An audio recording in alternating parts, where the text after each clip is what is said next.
Hello and welcome to the Baby Loss Podcast with me, Gabriella Austin.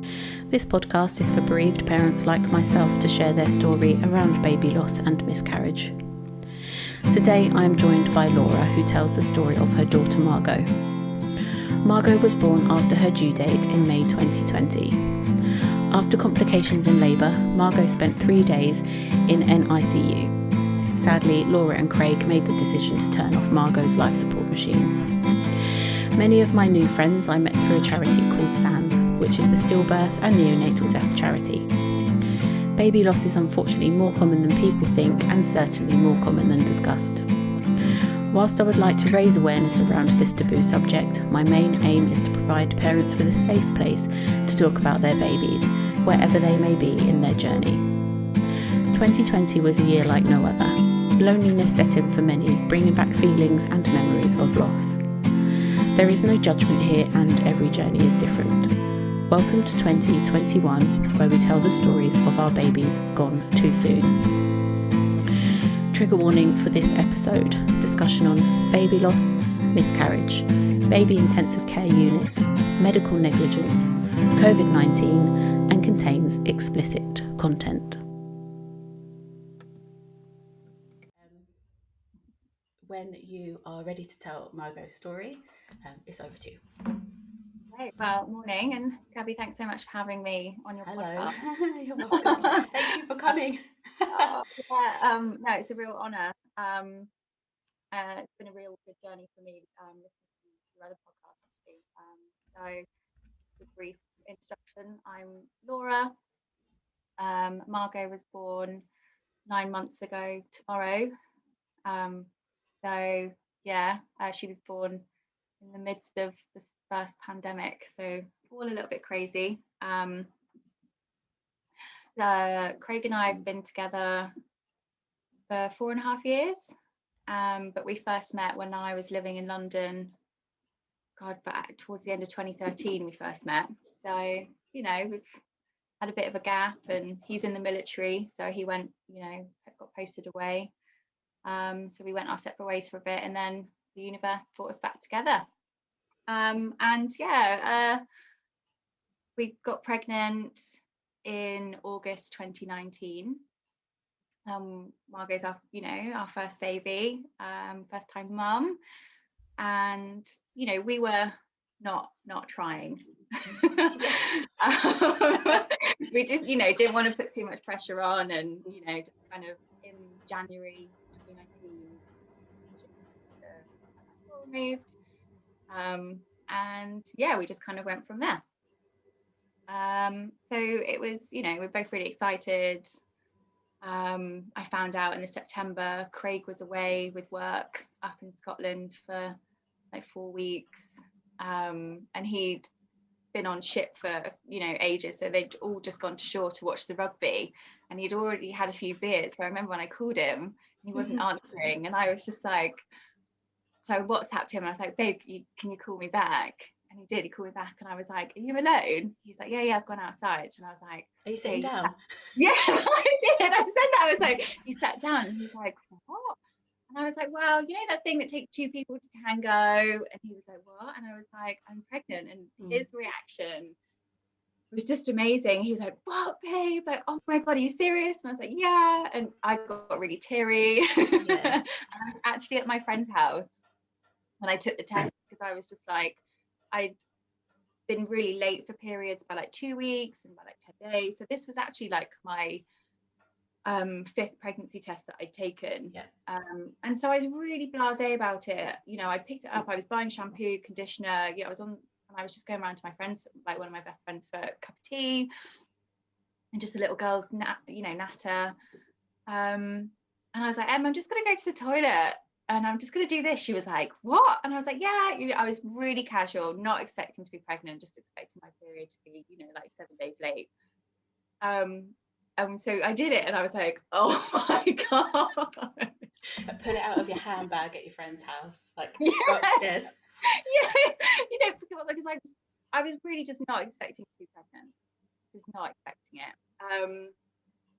So then she was like, oh my God, like, this is amazing. She's like, I was going to open wine, but I was like, Yeah, I don't really feel like wine. Oh, that's lovely. And yeah, and just I think Craig's reaction it just filled me with so much love. And then he sent me like the most amazing message. And then him and all the boys went and got really drunk, and then he called me on like the speedboat, kind of like going back to ship, because they were anchored, you know, like a mile or two offshore. And I remember like hearing his mate being like, "Oh, put your phone away, you're gonna drop it," you know. I was just like, oh my god, could just see him like dropping his phone or like falling in the water, like, you know. Yeah. So yeah, it was an amazing start, you know, to September. And then you know, like Christmas and New Year, like friends of mine were over from Australia, and we all had a cottage like for New Year's, and another friend was pregnant, so we were like the two sober Sallys and the taxi on New Year's Eve. And you know, it was all really exciting. And then because I live in Cheltenham, and it was March race week, and all this coronavirus stuff was talking about, and it was like, is the races going to go ahead, because it's like the biggest event for like Cheltenham, and brings, you know, I mean, pretty much all of Ireland descends onto Cheltenham. It's like a huge week, and I work in hospitality, so it's, you know, it's a huge thing for work for us as well. And it was like, is it going to go ahead, is it not? And I worked one of the evenings in our flagship venue, and I just did a few hours, and I think I must have been about 32, 33 weeks pregnant by this point. And you know, and I was, the next day I went into work, and I remember my glands being like golf balls, and I really didn't feel very well. I felt really like quite fluey all of a sudden. My boss, she was like, I really think you should just go home. And I rang my midwife, and I rang the doctor, and just said, look, you know, coronavirus, like I'm not feeling too great. Like, they were like, right, you need to self-isolate for 14 days. And I was like, God, yeah. And Craig was in Cyprus at this point, so he'd been away for like 2 weeks in Cyprus. I was home alone, told to self-isolate. So I rang Craig, and I was like, babe, I've been told to self-isolate, I'm not feeling very well, you know, like, I'll be okay. And he was like, oh, this doesn't sound good. He was like, do you want me to come home? I was like, no, I'm fine. You know, like friends have said that they could do food drops for me to the house, like parcels, and check in on me and make sure I was okay. And like, my parents aren't too far away.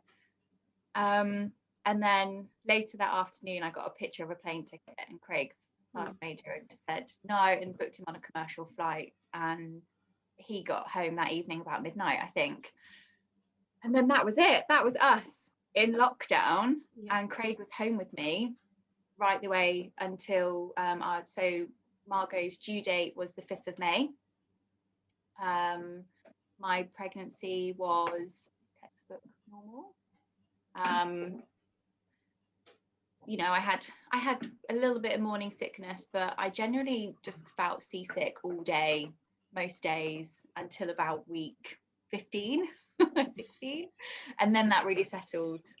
And then I got really bad heartburn, like really bad heartburn, to the point where it was making me sick, you know, in like, you know, my late 20 weeks. So the doctor prescribed me a tablet to take every day, and then that stopped that. And one of the midwives said, you know, an old wives' tale is, I know what you're going to say. Yeah. They will have a full head of hair, you know, because that's what causes heartburn. And I was like, really? So that was, you know, it was quite funny. And you know, I had to go for all my, you know, checkups alone because of COVID. All my appointments. The antenatal classes, like the rest of them, were cancelled because of COVID. And then I think week 34, I rang my midwife. Well, I rang the birth centre, because that's where like all the antenatal classes were. That's where all my appointments were, and it's a standalone birth centre in Cheltenham. And then you've got Gloucester Hospital, which is like, you know, has everything there. But I rang the midwives and just said, look, I've had bleeding for a day, and I've had reduced movements. Craig took me into Gloucester Hospital and I got hooked up. And all of a sudden she started moving. So I was like, okay, they checked over my bleed and just kind of said nothing of it, made a few notes in my orange book. And then my next appointment with my midwife was week 36. So I went in for that. Conversation I had was, you're a low risk pregnancy, Laura, are you happy to give birth in the birth center? And I was like, yeah, the rooms were amazing. They had these big pools, they were quite big, we could put our own music on, candles, and obviously you don't know how your labor's going to go until, and baby has its own idea, friends were saying, and you can have all your birth plan in place and it goes out the window.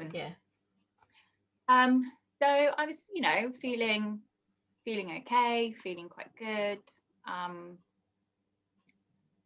Had a bit of a love-hate relationship, I think, with being pregnant, and I just think you don't mentally, and you can't mentally prepare for the physical changes that your body goes through, which are completely out of your control. I've always been, active. I worked in fashion in London for a long time.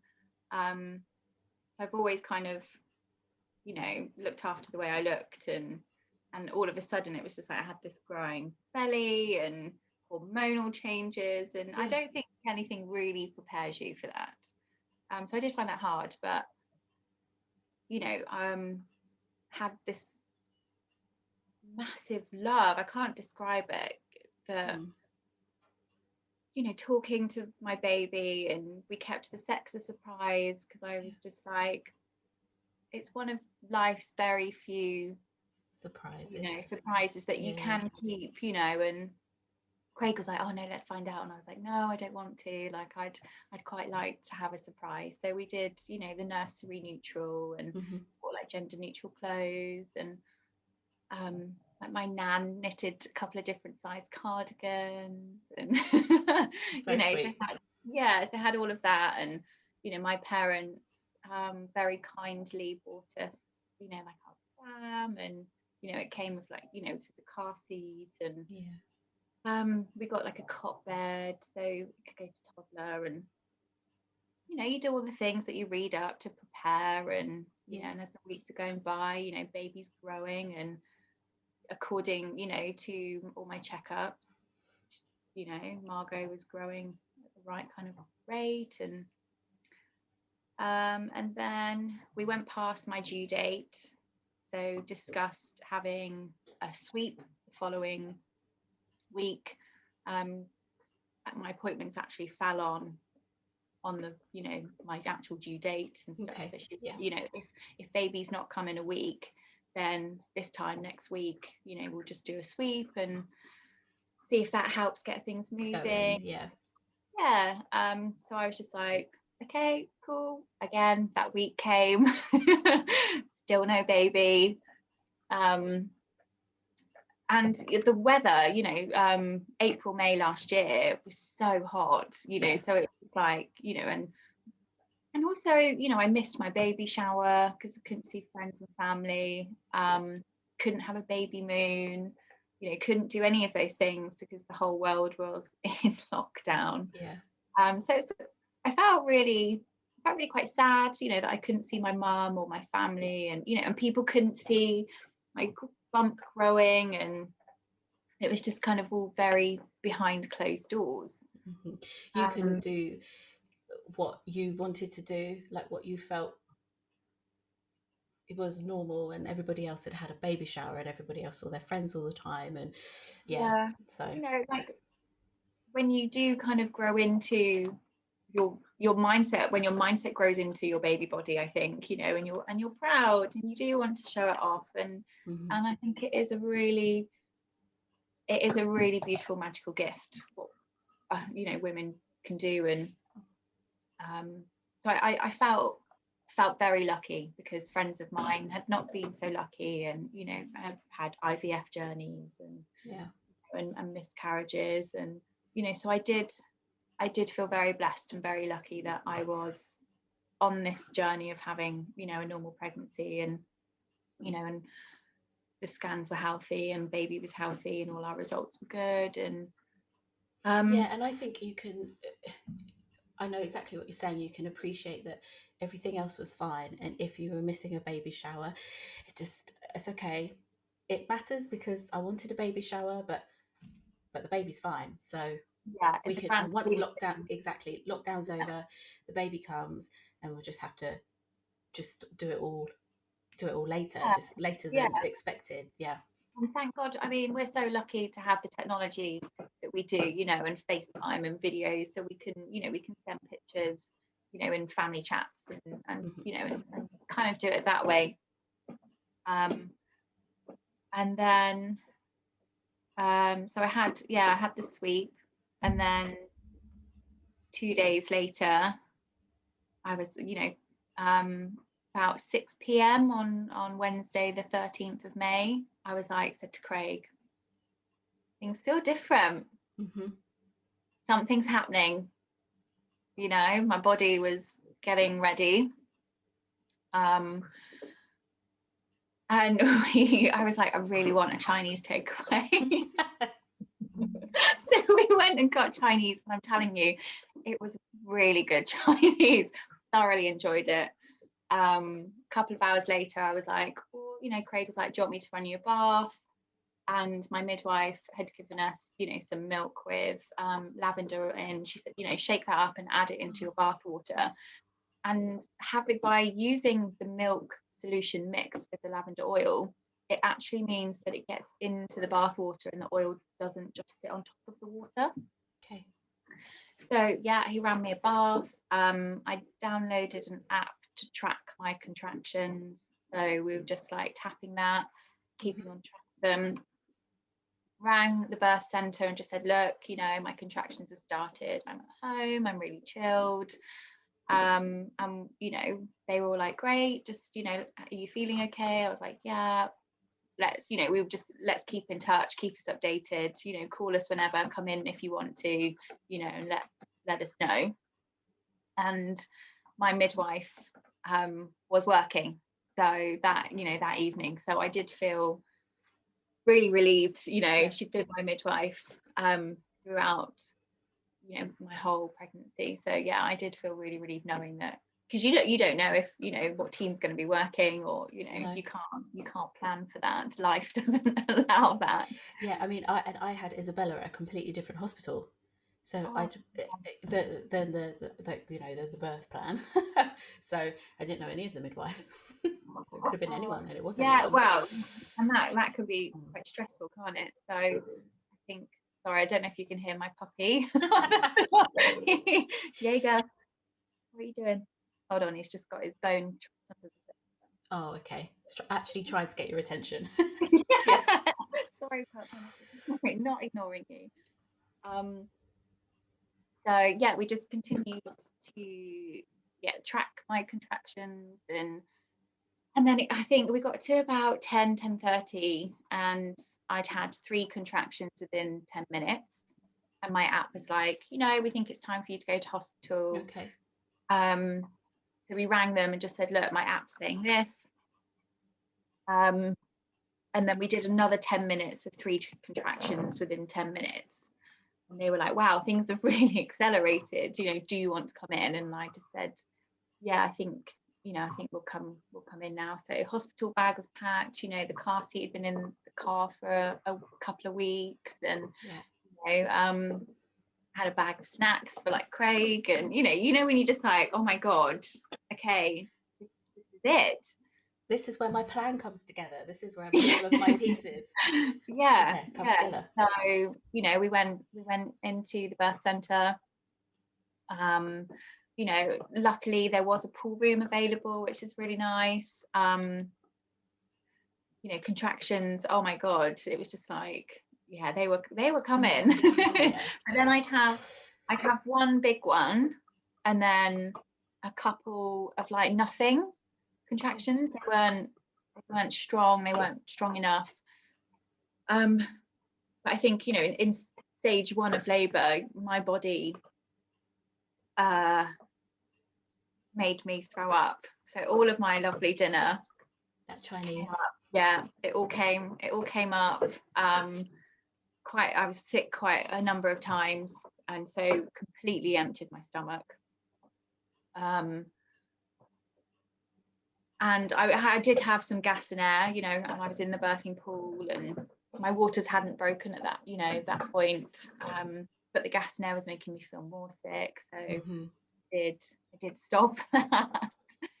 It wasn't. I didn't need it. Yeah, no, I it was obviously doing exactly what it was supposed to do, taking me out of the situation, but I hated not knowing where I was and feeling even more out of control than obviously I had no control as to what was going on, but to not even be able to sort of like know which way was up was horrible. So I stopped that. It's a bit weird, isn't it? And I was so I just kind of stopped that, and I got out of the pool, and I think my waters broke in the early hours, which is the weirdest feeling. I was like led on my side on, you know, on like it's not a bed, it's like a bed full of all like cushions and pads and stuff like that's just, you know, and Craig was sat on like the medicine ball like rubbing my back, and he was like, he heard it pop. He laughed. And Lisa wasn't in the room, but she came back in. She's like, oh, you know, waters are broken and whatnot, and nothing really happened for a good few hours. And it got to shift change at 8 o'clock in the morning. You know, nothing had really happened, and part of it is a bit of a blur for me because time just goes. I really got into the zone and was just kind of, I looked at hypnobirthing, and I'd read some like breathing techniques, and you know, so I was just kind of trying to concentrate on that. And so our new midwife came in. There wasn't, Lisa went, Hazel arrived, you know, and she was the head midwife of the whole birth center. So, you know, we were like, right, we're in really good hands here. And so that happened at like 8 in the morning, 7, 8 in the morning.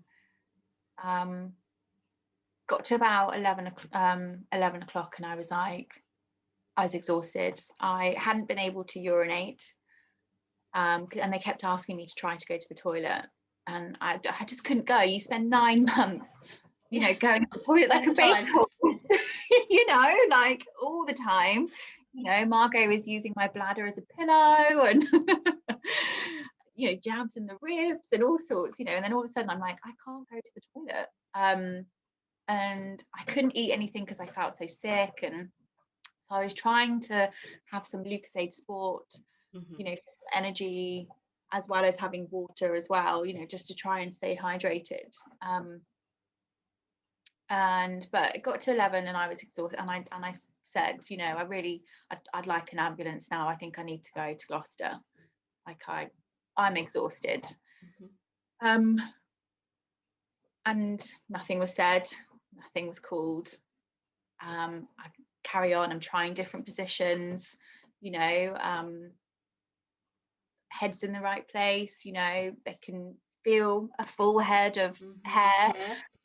12 o'clock comes, I asked for another ambulance, and it was like, let's try oils, you know, and just, you know, I was on all fours, and you know, and just nothing was happening. And then it got to 1 o'clock, and I was like, I need to go to Gloucester. Okay. And I was told that I wasn't being ignored, but just wanted to try a few things, and last resort was, you know, go on the bed with your legs in stirrups. Went on the bed with my legs in stirrups, and you know, my contractions throughout my whole labour were 1 strong one, 2 to 3 really weak ones. So I really felt like my body wasn't giving me enough energy to really, you know, push Margot out. So sorry, do you mind me asking? So No. Are you fully dilated at this point, or are you? I didn't need to do that. We all know what happens. So are you actively pushing at this time? Okay. I've been actively pushing for quite a few hours. So oh my gosh. Yeah, I was in established stage 2 labour, and the ambulance was called at 1 o'clock. By like 1:10, paramedics were outside the room, and about 1:20, heart rate was checked. Throughout my whole pregnancy, Margot's heart rate was so strong and solid. It was a really solid, picked up straight away all the time. So that, was a real big relief. Yeah. Heart rate, and then all of a sudden she came down into the birthing canal, and it was like, right, 1-2 more pushes and baby's out. Head was out. I was stretching nicely. Checked for heart rate. They couldn't pick up heart rate. And I remember Hazel looking at me and being like, you need to push. And I was pushing without contractions, and like my heart. Craig like held my hand, he was looking at me and he was like, look at me, baby. He's like, you could do this. And within Laura, it's okay. Just take your time. Yeah. So the paramedics are there, but where are you still in your birthing room? I'm still in the room. So you have your midwife and the paramedics are, yeah, okay. There are more people, more midwives in the room now. And Hazel looks at me, she's like, I need to cut you. I need to help get baby out as quickly as possible. So she just did it. That was excruciating. And I oddly really remember that. And she did help get Margot out. So, from checking for a heart rate to delivery, from no heart rate, I then delivered her within 6 minutes. Paramedics came into the room. All of a sudden there was just so many people in the room. They took Margot straight to the resus table behind me. Craig went over, he came back to me, and they literally took Margot out of the room. She wasn't breathing. Down into the ambulance that was originally for me, and and for her, and they blue lighted her straight across to Gloucester.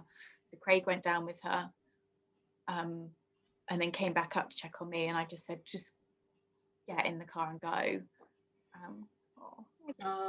Jaeger knows that you're upset. Hi, baby. Yeah, that's nice. Okay. Not my necklace. No. Come on, sit down.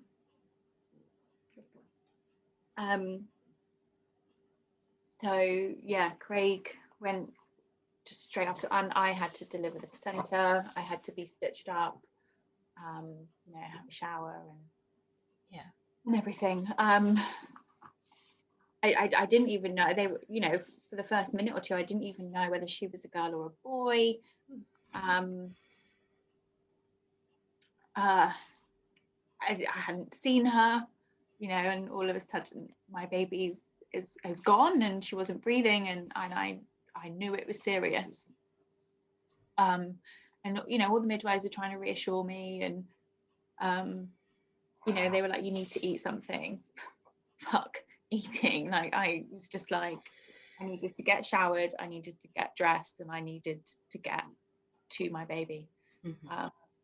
And another ambulance came back and picked me up and took me. I remember just lying on the bed with some cold toast next to me and a green tea that I'd taken in my bag, because I don't drink normal tea or coffee. And it was my first green tea in months, because I literally didn't have any caffeine. While I was pregnant. And Craig rang me, and he was in tears. I'd never heard Craig cry, ever. He's a military man. He's been in the Marines for 14 years now, and my heart broke. And I remember just being in this room, and I was by myself at this point, and I rang one of my best friends in tears. And then she burst into tears because she'd just found out that her mum had got cancer. So there's the two of us just like, what the fuck? Excuse my French. And yeah, and he was like, Craig just said to me on the phone, he was like, she's really poorly. She's really poorly. I'm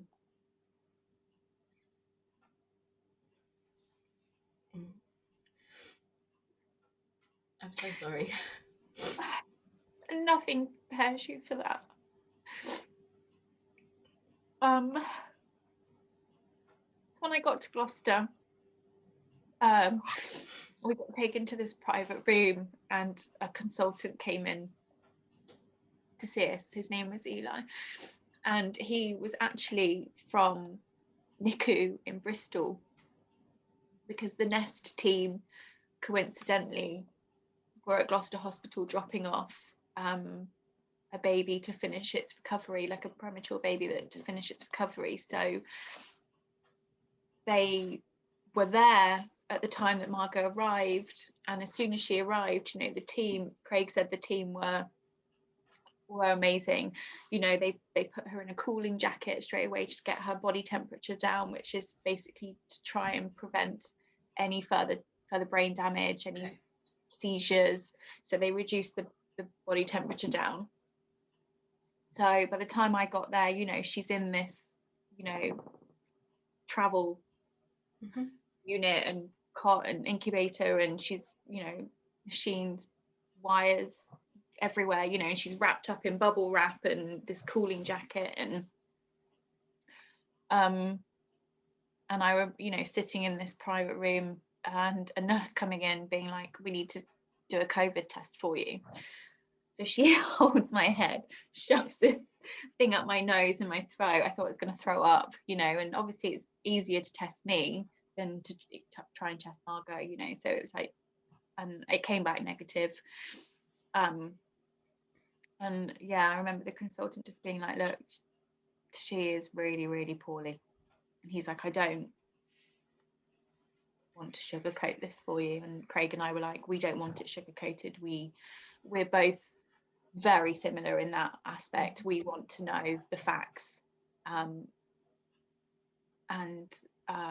So she went off in the ambulance to Bristol neonatal unit, and we got in the car and we went down after her. So I think within less than 7 hours of being born, she'd been in 3 hospitals and was in Bristol, which, you know, we're only 40 minutes up the road from Bristol, which is the specialist of the whole of the southwest.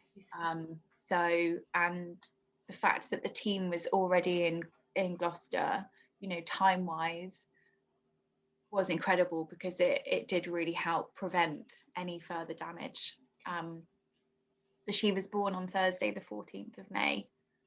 So yeah, Thursday evening we got there, and the nurses are amazing, and you know, we've just got my hospital bag, you know, we've already been in, Craig's got nothing, you know, so we got shown accommodation just literally outside the hospital, and we stayed in this room one night, and then the next day they were like, we'll move you to more permanent accommodation, literally directly opposite, which is called Cots for Tots, and it's a charity that look after families, and they put food in the fridge, and you know, they literally think of all the things that, so you don't have to. Yeah, I think it's similar to, it might be the same sort of foundation, but the Ronald McDonald Foundation, and how's it? Yeah. It is very similar.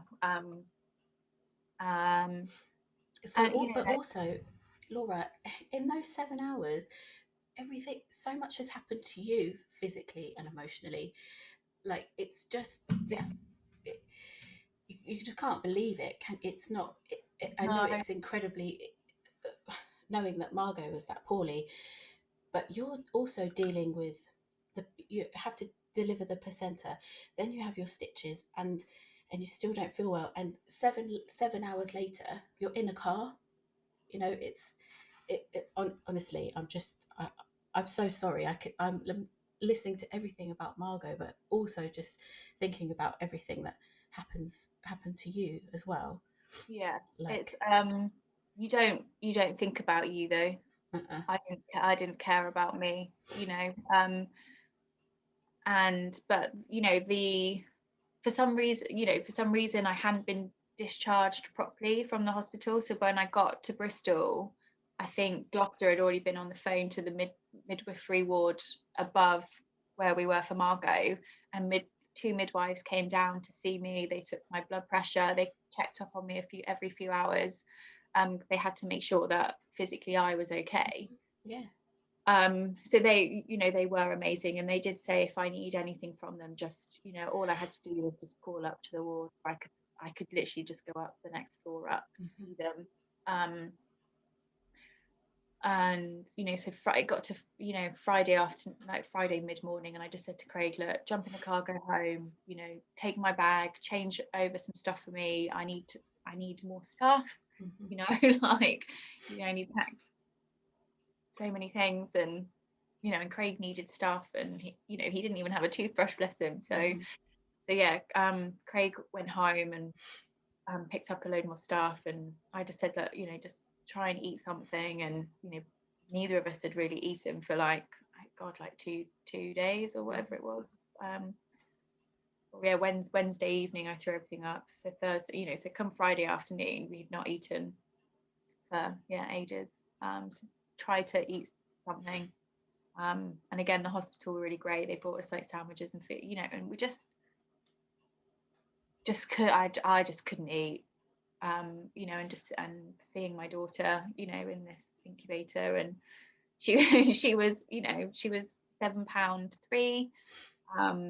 She was 86 centimeters long. She was really long. And at our 20-week scan, we've got a picture of her with her like leg and foot in the air, and we were joking like, oh my god, you've got a really long leg and really big feet. I was like, I'm only 5'4", but Craig is 6 foot plus. Like 6 foot, 6'1", and I was like, she's obviously got like your gene in height. So I was like, she's going to be really tall, and she's beautifully long, and she had Craig's blue eyes, and we've both got brown hair, and I was born with a full head of thick brown hair, and that's exactly what she had as well. It was really long. So the nurses were like, no wonder you had really bad heartburn. It's actually true. Yeah, and I was like, it is true. On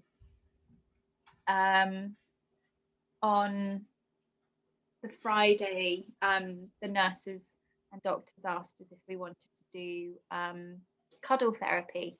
So with neonatal babies that are in like the cooling jackets and stuff, they're doing a study to see if it has an impact on the parents, being able to to hold your baby. So on Friday, Craig, I'm confused now with days.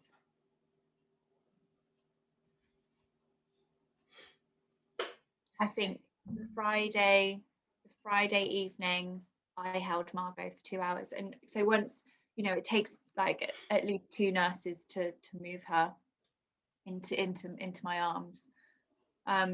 So and you can't move because it's just there's wires and tubes everywhere, and it is. So I literally just sat there for 2 hours just holding her for the first time, like a 20 over 24 hours after she was born. That was the first time I held her. And then Saturday, Craig had 2 hours with her, and bless his best friends drove up. And they were like, do you need anything? And we were like, we haven't actually got any toothpaste. We've run out. So they bought us some toothpaste and mouthwash, and Craig couldn't go out of the hospital because he was with Margot, and the timing was really bad. So I went down and saw them, and they were all just like socially distant apart, and it's really bizarre, because you just like, they were like, we just want to hug you, Laura, and all three of Craig's best friends, they're all dads, you know, so they all have at least one child, and so they were like, we just can't imagine, you know, what you're going through. And one of my best friends lives in Bristol down the road, and she was like, he's jumping on the sofa now. And then Saturday afternoon, Margot went for an MRI scan. Hold on 2 seconds. Yeah, you're fine. Cheeky. Okay, when you're jumping on the sofa. No. Cheeky. Jaeger. Hey. He's only 9 months old as well. He was born 6 days after Margot was. And I was just like, I need a puppy. I need to put that mothering, nurturing side that I'd spent 9 months developing. And, you know, I was like, I need a puppy. So yeah, I got him, and it's the best thing I ever did. Having Jaeger gets me up every day. Yeah, and a good focus. So they took Margot for an MRI scan. They usually wait 7 to 10 days after a baby is born, because the brain and the baby develops better, so they can pick up more things. But because of the severity of Margot, they were like, we want to see what's going on, because she was not reacting to any, you know, stimulants, no light in the eyes. There was just no brain activity, like zero. So that she was classed as stage 3 HIE, okay, which is the most severe. And we got the results back within an hour, and again we got taken into a private room, because at this point we were on a ward and there were 3 other babies, you know, we were in this ward together. And yeah, Eli was just like, I'm really sorry. And I think Craig and I knew what was coming. We knew that there was nothing that they could do. And he was just like, you know, you have all the time you need with her. We're going to move you to your own room. You know, we'll make Margot as comfortable as possible. And, you know, we just said, take out the wires and things that she doesn't need. And, you know, so she was literally just down to morphine, oxygen. And I think that was pretty much it. You know, they monitored the levels, and yeah, we that was it. We got moved to a private room, and Eli said, you know, we've arranged with the hospital and security for your immediate families to be able to come and see her. So Craig's mum and stepdad came that Saturday evening. They were with us, I think, by 7 p.m. And stayed until about midnight or so.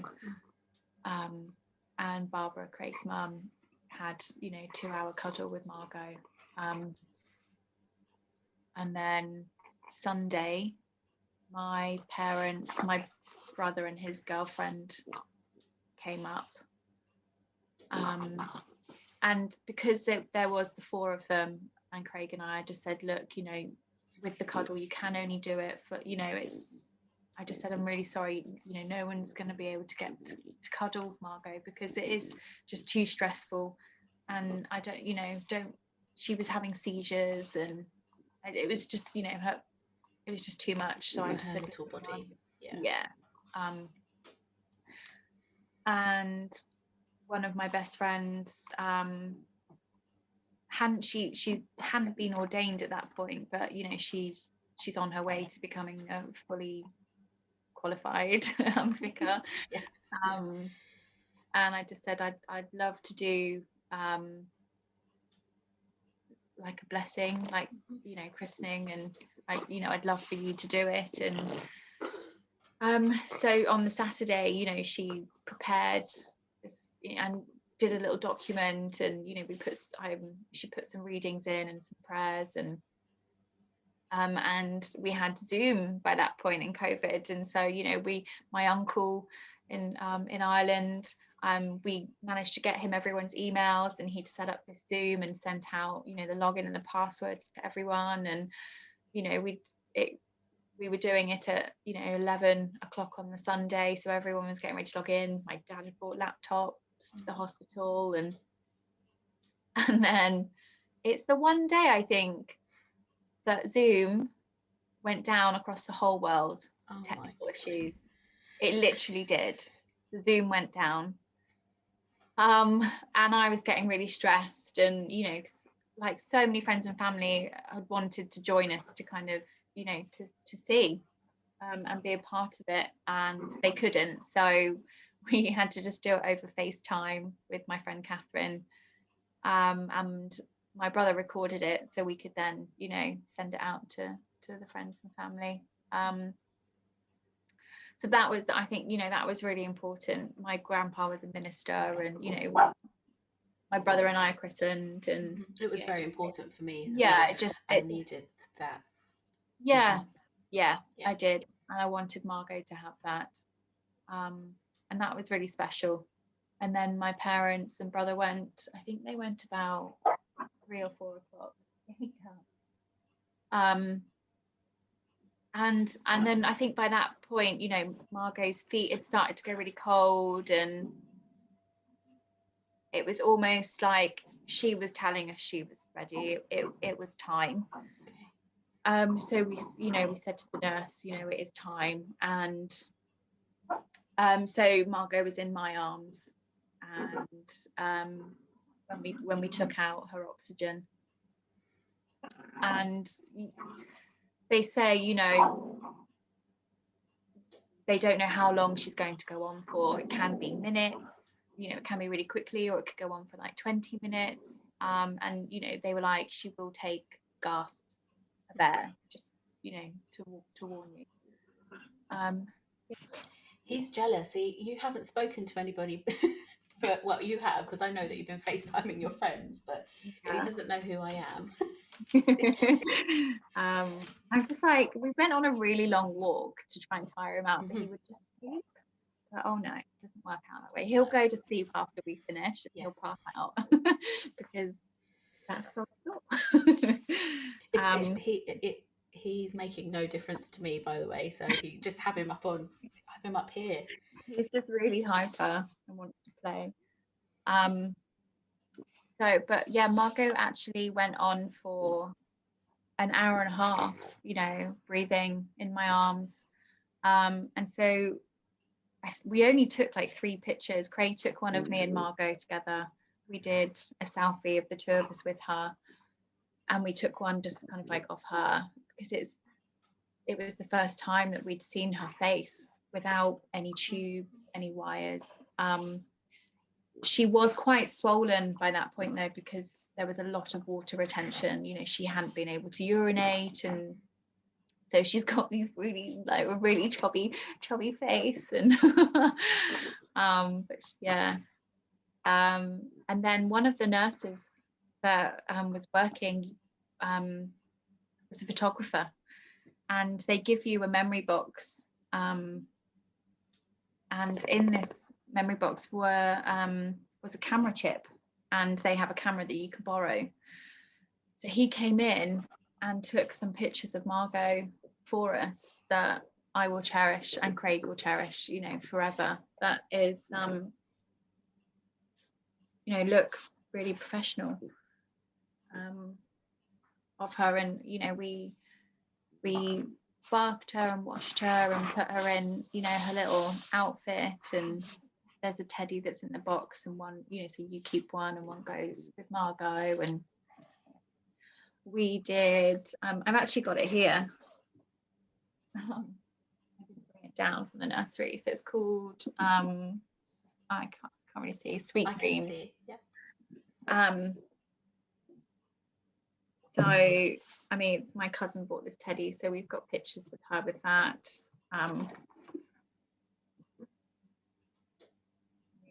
You know, like feet. Very big feet, very long feet. Yeah, considering she was like £7.3, she was a really, really long baby.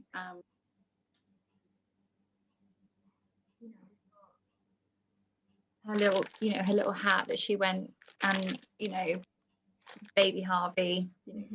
Craig and I aren't married, so she had my surname for the hospital tags, and the nurses give you this NICU book, and they fill in, so they all wrote in on the days that she was in, about like what happened today, and the nurse was Maddie, her weight's 3.3, and today you took a trip in another ambulance for your MRI scan, and we've only got 3 days of that, but just like the things that we had with her, muslin cloth, and we've got a locket of her hair, and so just things that mean so much, that we've just got to keep forever.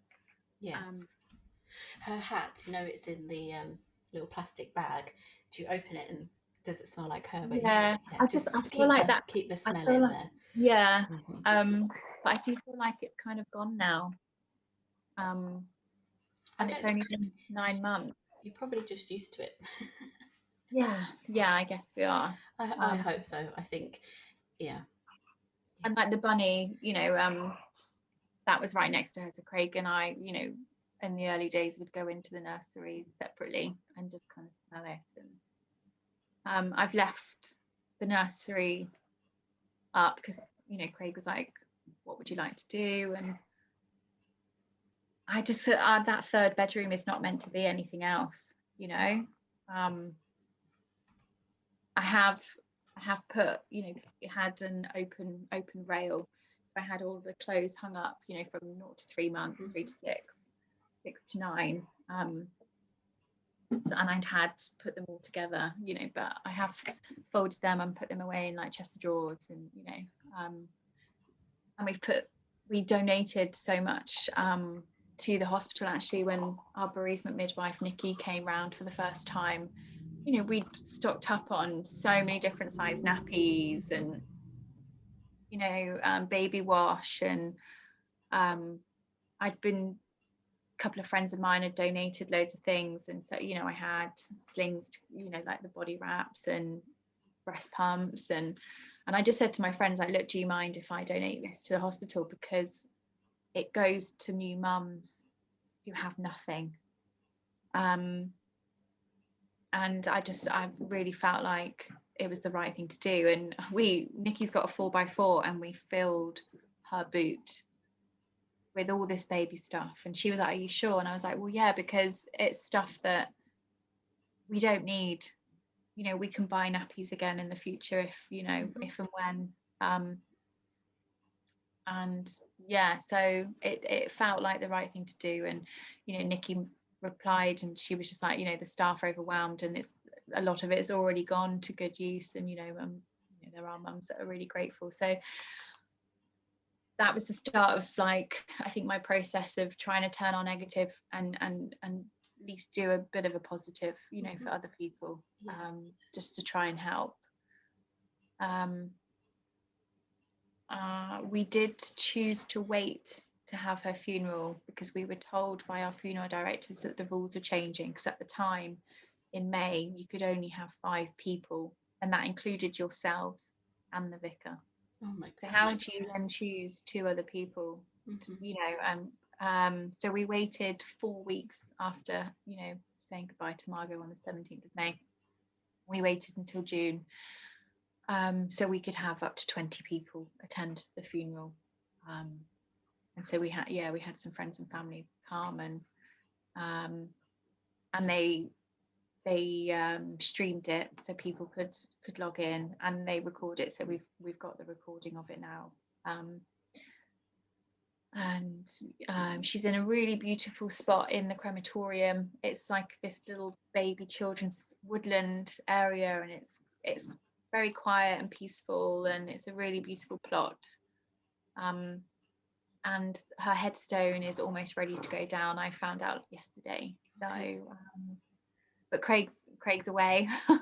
He's been away for 5 weeks, and he was meant to be coming home the 6th of April. It then got pushed, I think, to the 17th of April. and potentially he might be coming home the 21st of March. So I mean, it just changes all the time.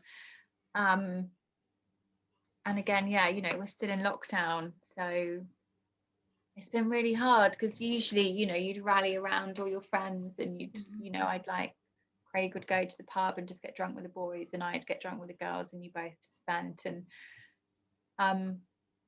we've not been able to do that really. I think it's great for Craig, to be with the lads at work, the camaraderie that they have in the Marines, the support that we've had from the military, which has extended to me, the welfare.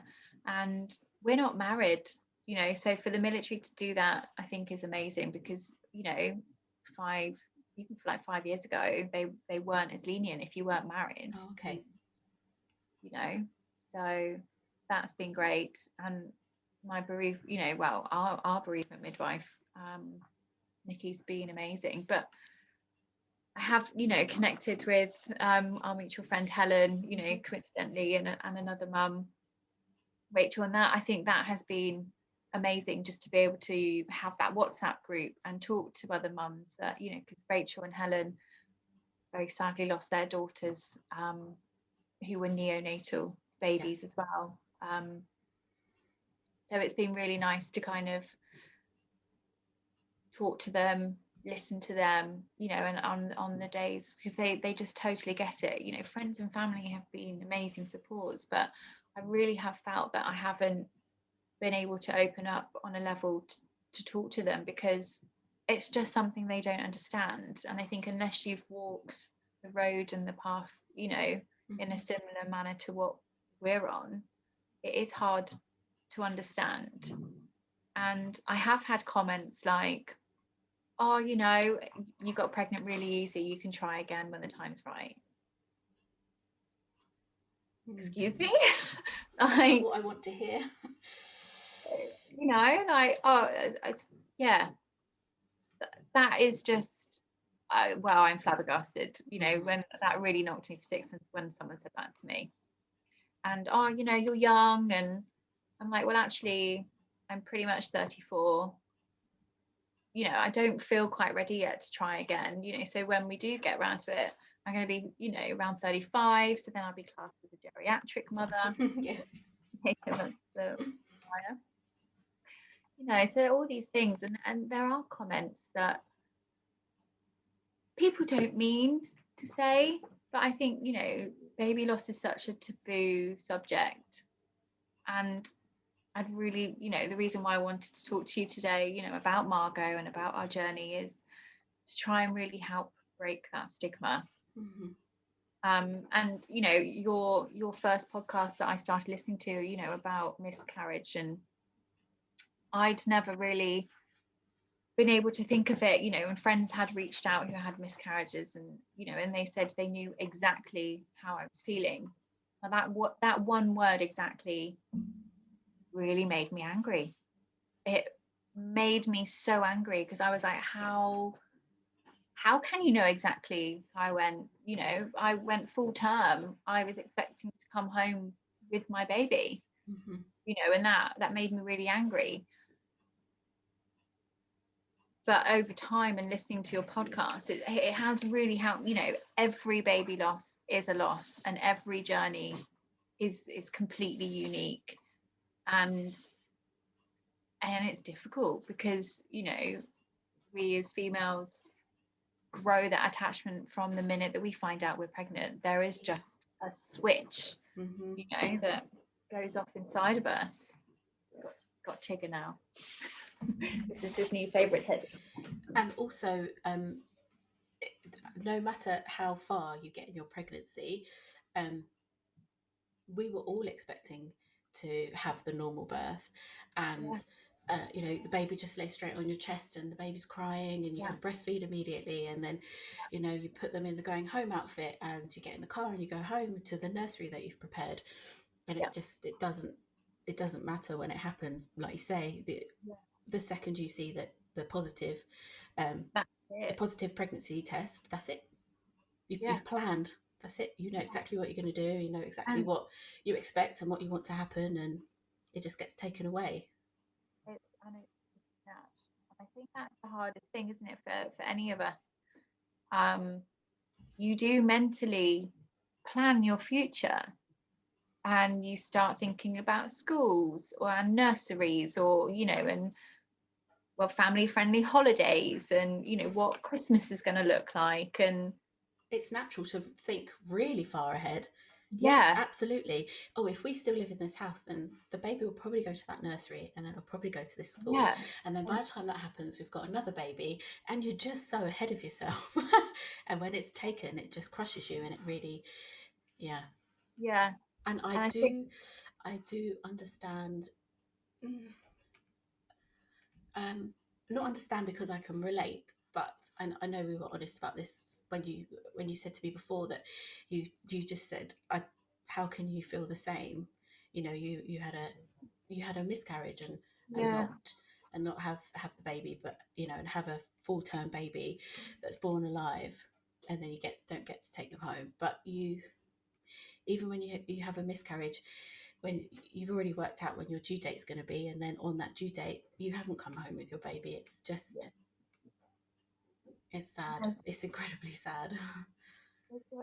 It's heartbreaking, and I don't think you ever get over that heartbreak. I don't think I'll ever get over this heartbreak. I think it's just something that I learn to navigate on a day-to-day basis, and there are good days and there are bad days. Um, and like even being so being going back to Bristol and being in the hospital with Margot that Saturday evening, I got back and we got home, it was about 12:30, 1 in the morning, and I literally laid on the bed and I looked at Craig and I was like, I can't move, because my milk had just all of a sudden come in and my breast was swollen up to my collarbones, and I literally had to lie there, and it hurt to move my neck. I couldn't lift my arms because all of my glands. And I barely slept all night, and I got up and I just said, I've got to go to the maternity ward. And Craig's like, do you want me to come with you? And I was like, no, it's fine. I literally got up at I think I just got up, showered, went in at 7 in the morning, and I went straight up to the ward, and I was just like floods of tears. And all the midwives knew of me, so they didn't even have to ask, and they literally took me into this room, and I was just like, you've got to give me something. Like, I knew I wasn't going to go, I'm not going home with my baby. I do not want this milk. Like, just get rid of it. And yeah, they gave me a tablet to take then, and then I had to take it 24 hours after.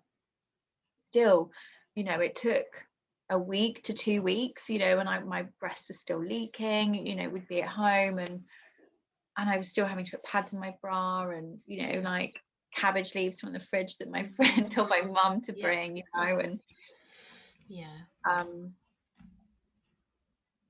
and I remember just looking in the mirror at my tummy, my body, my stitches got infected, which my midwife, when she came to check up, she was like, that unfortunately, she said it is really common because you're not at home chilling in your bed with your baby feeding or on the sofa. You are up and down in a hospital on comfortable chairs. And it's for weeks, just the physical changes that your body goes through. And quite a lot of friends that I know pregnant around the same time. So I'm seeing, I had to come off social media because I was just seeing all of these new babies, and it still gets me now. We never heard our daughter cry. We were on that ward and other babies crying, and I just remember bursting into tears and Craig being like, you okay? And I was like, we're never going to hear a sound come from Margot. And I see these babies now on Instagram, because I have gone back on and I've got an Instagram account for Jaeger, which I quite like posting little pictures of him. But I do flick to my own personal account sometimes, and I just baby's first Christmas, and friends weaning their babies, and I'm like, Margot, I'm just like she'd be 9 months old tomorrow. And I'd just be like, what what food would you be eating? You know, what would you like? What kind of character would you be growing into? And yeah, that's really hard. That's really hard. And it did. It was only, and you know, about 2-3 weeks ago that I put all the clothes away in the nursery when Craig was away, and I just, you know, everything else is still up, and just, you know, sent him a picture. I was just like, I've just, you know, just had a bit of a tidy. He was like, are you okay?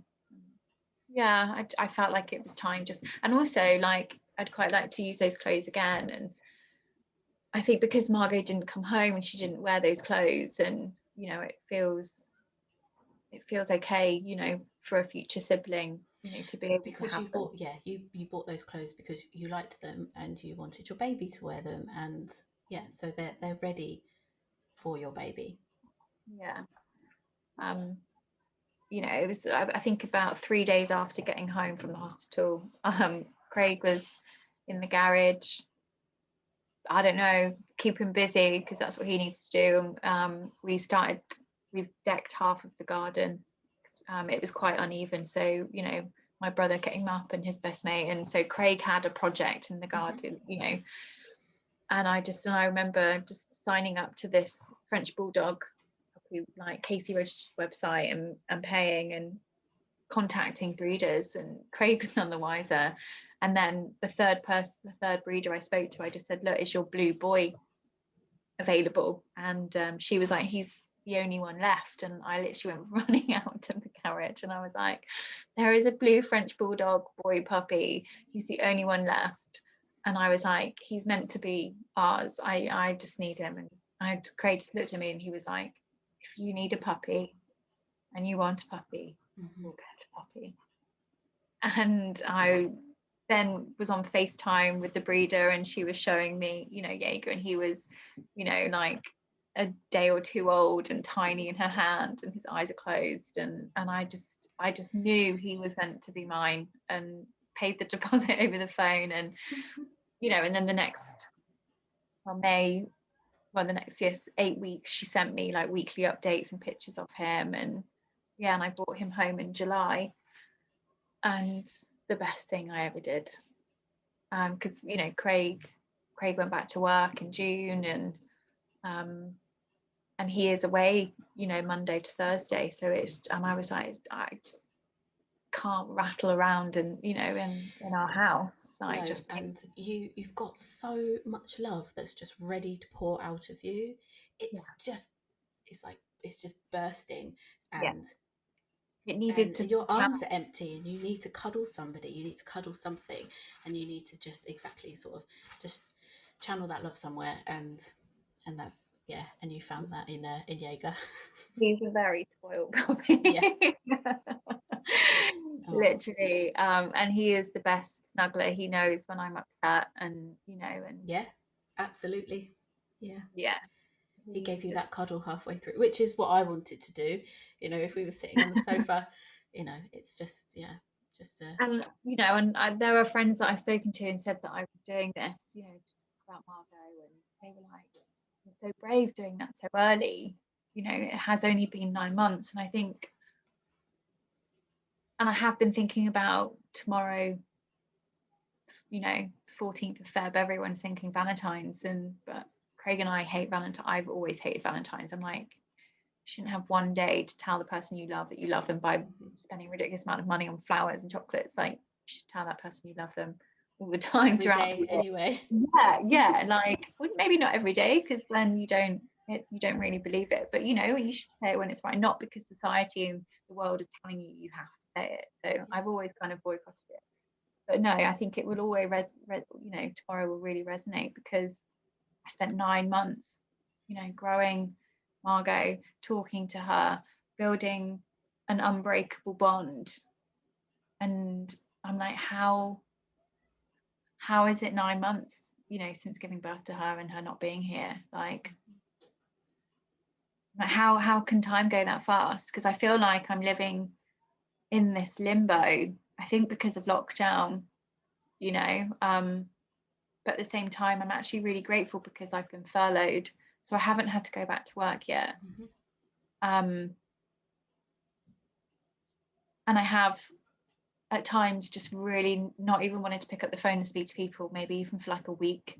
I've literally barely spoken to anyone, and I think it's hard because like my mum's my best friend and always has been, and I've really struggled to talk to my mum because I know she's grieving as a grandma, but also as my mum, and she just wants to protect me, and I get that, but I'm just like, I can't take on anybody else's grief.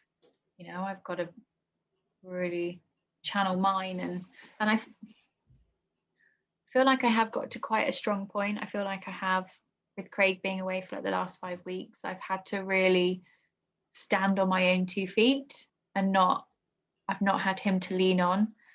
I think it's been really good for me mentally actually to be alone, and to refocus on myself. And yeah, so I did the challenge 14 for Sands, and I raised £1,600, so I was really grateful for that. And so I was exercising just a little bit, every day. And then I actually downloaded the Couch to 5K app, and I'm just about to complete my 3rd run this week. I'm going to do it tomorrow, of week 4, so I'm week 4 of nearly week 5 of Couch to 5K, and I've never been a runner. I've always hated it, but I just thought, if I can get a little piece of the old Laura back, and get my confidence back, because I did put on 2 stone of baby weight. I think lockdown hasn't helped, not having Margot here. I did turn to wine and pizza because I didn't really feel like cooking, but now I'm like, I love being in the kitchen. So I have really focused on looking after what I'm putting into my body and how I'm looking after myself. Maybe physically I was where you are, in going back to the gym and having to go to work, but I don't think where you are mentally, I wasn't. It was very much just sort of coming out physically, but inside it was still, I wouldn't have been able to talk about her on a podcast like this. You're so brave. You really are brave. You say that your friends said, that you were brave, but you are, in my opinion, from only being sort of like 9 months out. And I've wanted to do this because if I can at least help, one other person, or my friends and family can watch this, and I love talking about Margot. She was here, I birthed her, Craig and I held her in our arms.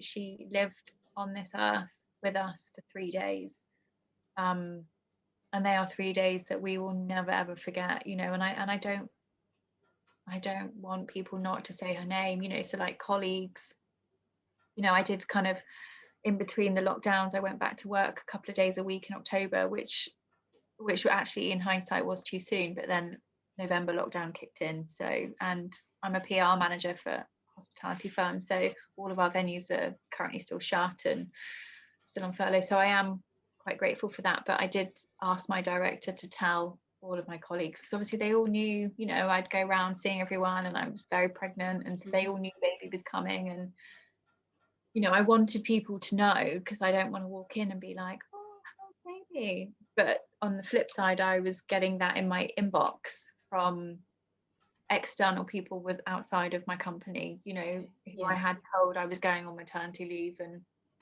and then they'd seen that my out of office had changed, and they were like, oh, you're back, how's baby? And I was just like, it's like being hit in the face like by a tsunami, and I just said, I can't handle that right now. I can handle people knowing, and I want to talk about Margot, and I want to talk about her name, and I want to show pictures of her, and but I don't want to have to explain the story over and over again to people that I don't really know, that are just work contacts. So we just have to see what happens over the next a month or two with furlough, what the government says, and Mm-hmm. but I think maybe a new job wouldn't be a bad thing. I think maybe it would give me a kick up the backside, to go back to work instead of having the comfort blanket of my colleagues in the company that they know. Then in the back of my mind, I could almost use that as an excuse, whereas I think mentally that wouldn't be good for me. I feel like maybe I do need that challenge and that time to stand on my own 2 feet again. So that, I think that's what I'm kind of working towards, is being able to stand on my own 2 feet again and navigate this new version of myself. Yeah. And that's what I think I'm trying to do at the moment. But if I can help people understand and help break the taboo, and we want to talk about our babies, and for people not to be afraid to ask us about our babies and to acknowledge their birthdays and Christmas and all those other little things that celebrate as a family. We're still parents. Mm-hmm. Yeah. But we just don't get to do the main journey, but that doesn't change the fact that we became parents the day that they were born. Mm-hmm. Yeah, and we'll love our daughters forever, but in just in different ways, and yeah, love them differently, remember them differently, and like it sounds like obviously that you're going to have your headstone, and I spent a lot of time at the cemetery, and if I put her birthday presents and Christmas presents and Easter presents and stuff, and that's where I put them, and I just do it differently. I still buy her a birthday present, I still buy her a Christmas present, I still bake her a birthday cake, but I just don't sing happy birthday. We just eat it, just show everybody, take some pictures, and I'm like, right, okay, who wants some cake? Yeah. Oh, no, that's a good idea. I hadn't really thought about that. Yeah, I mean, it's for me, it's been the last 5 years, so and that's what I've missed about not going to Sands, and it's just sort of getting advice from each other, and even if you don't need advice but you just want to talk about something that happened, or it's just nice. I've missed that. So and I would like to talk about I'd like to have other episodes where like, so you've got your memory box, I'd love to show mine, and pictures, and then talk about what I have done on birthdays, because it might help somebody, or it might just or people just want to hear, like, I would love to hear what you do for her first birthday, because it's nice, because I want to know I think that's a what really you've done good for idea. her. And I think it is important that we continue to do that, and so maybe like a group Zoom, where we can all go on individually, and celebrate all together, all of our babies all together, because I think that's also one thing of being in lockdown, is Craig and I have not been able to go to any support groups. He's not been able to meet any other bereaved dads, because nothing's been going on, so we've not been able to have that opportunity. So it has been quite isolating, during this time, and it has been really hard. And then another new thing is that they started doing investigations into every neonatal baby death like a year or two ago. So our investigation took 6 months. We had to give our statements right at the beginning, and then it's a completely external team that go in and talk to all of the staff that have come into contact with me from the very start of my pregnancy to coming into contact with Margot. And we had the results back, and our lead investigator did warn us that what she was going to tell us, and going through our report on Zoom with her, which she would normally have done in person, but obviously because of COVID, we couldn't. Our report was like 45 pages long, and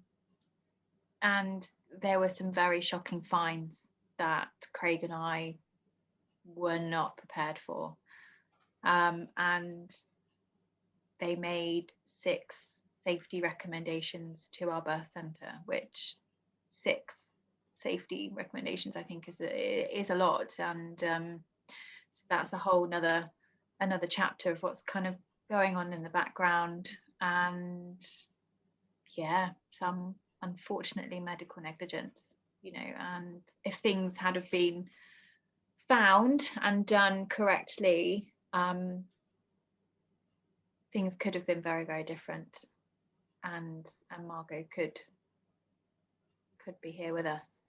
So yeah, I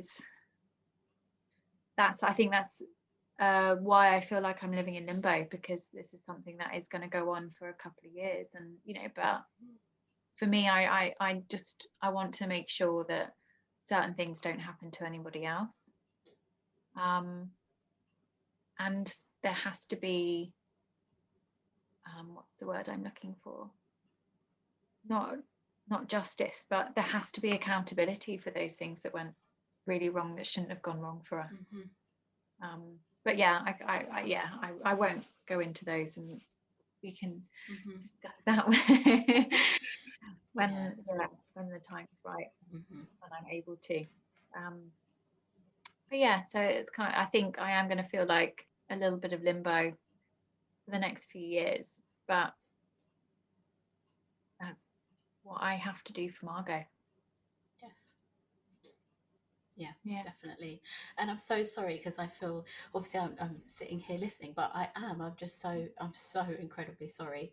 And you've got a lot going on, and like you say, it will go on for a little while. And I think maybe you find it easier to talk to me about her now, because this is a nice way of this is the nice stuff. This is remembering how you felt during your pregnancy, and that you were ready to go into labor, and you went over your due date, and this is all just sort of like normal mum stuff, because there's a lot of negative stuff going on as well. So it's nice to be able to talk about Margot as your daughter with me, when I can talk about Isabella as my daughter, and just sort of separate it from the other stuff that's going on at the moment. So thank you so much for talking about her, because and I'm so glad that you reached out. It's so lovely. I'm so happy, and you've been very, very honest, and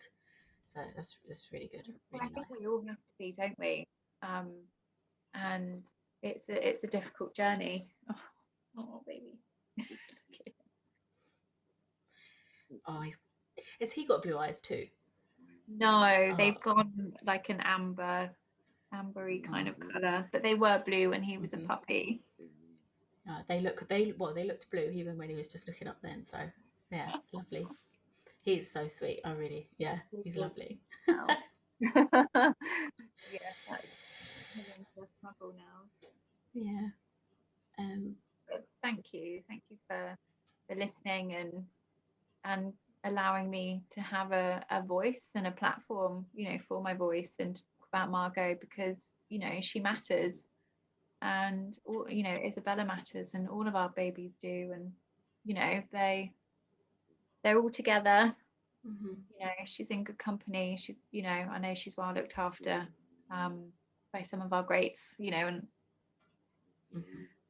Oh, you're very welcome. But thank you for talking to me. Thank you so much for finding the Baby Loss podcast and remembering Margot. If you would like to be a guest on my podcast and share your baby story, or if you would like your Baby Loss charity featured, then please get in touch by searching Baby Loss Podcast on Facebook, Instagram, and my YouTube channel. If you have been affected by today's episode, then please reach out. SANDS can be reached via their website, sands.org.uk, spelt SANDS, their Facebook page, and their helpline on 0808 164 3332. If you require immediate help, you can call the Samaritans 24 hours a day, 7 days a week for free on 116 123. Thank you for listening, and see you next time.